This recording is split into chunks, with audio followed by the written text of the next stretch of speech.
சிறகடிக்க ஆசை சிறையில் டுடே எபிசோடில் நம்ம ரோகிணி இருந்துட்டு மனோஜ் கிட்ட பேசுறதுக்காக ஒரு இடத்துக்கு வர சொல்கிறாங்க.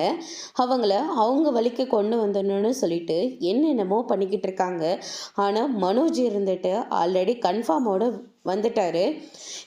இவகிட்ட இருந்து டிவோர்ஸ் வாங்கினா மட்டும்தான் நான் நிம்மதியாக வாழ முடியும். பெரிய பணக்கார பொண்ணை கல்யாணம் பண்ணிக்கிட்டு அம்மா சொன்ன மாதிரி இருக்கிற கடன் எல்லாத்தையும் அடிச்சுட்டு சந்தோஷமாக வாழணும் அப்படின்னு சொல்லிட்டு மனோஜ் இருந்துட்டு ரோகிணி பண்ணுற எதுக்குமே மயங்கவே இல்லை. உன்னை டிவோர்ஸ் பண்ணுறதுக்காக மட்டும்தான் நீ சொன்ன மாதிரி இந்த இடத்துக்கு வந்தனே தவிர உன் கூட நான் வாழ்கிறதுக்காக கிடையாது. தயவு செஞ்சு நீயே கோர்ட்டில் வந்து எனக்கு டிவோர்ஸ் கொடுத்துரு, நீ சொல்கிற எதுக்கையும் நான் மயங்கம் போகிறது கிடையாது அப்படின்ற மாதிரி சொல்லிட்டு அவர் பாட்டுக்கு அங்கேருந்து போயிடுறாங்க.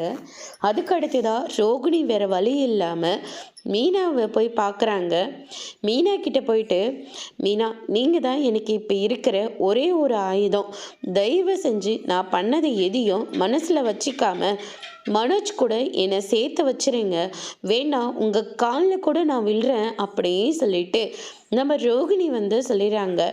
போகிற போக்கில் என்னையும் வீட்டில் மாட்டி விட்டுட்டு பெரிய பிரச்சனையாக பண்ணிட்டு போயிட்டீங்கல்ல, உங்களுக்கு எப்படி நான் உதவ முடியும், என்ன பேசிக்கிட்டு இருக்கீங்க நீங்கள் அப்படின்னு சொல்லிட்டு நம்ம மீனா சொன்ன உடனே ரோகிணி இருந்துட்டு, ஐயோ நான் பண்ணது எல்லாமே தப்பு தான், அதுக்காக எத்தனை தடவை வேணாலையோ உங்கள் கால்லையோ இல்லை உங்ககிட்டயோ நான் மன்னிப்பை கேட்டுக்கிறேன், தயவு செஞ்சு என்னை மன்னிச்சிடுங்க அப்படின்ற மாதிரி சொல்கிறாங்க.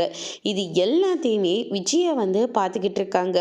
விஜயா இருந்துட்டு எல்லாத்துக்கும் பின்னாடி நீதான் இருக்கியான்னு சொல்லிட்டு ரொம்பவே கோவப்படுறாங்க. அதோடு முடிச்சிருக்காங்க.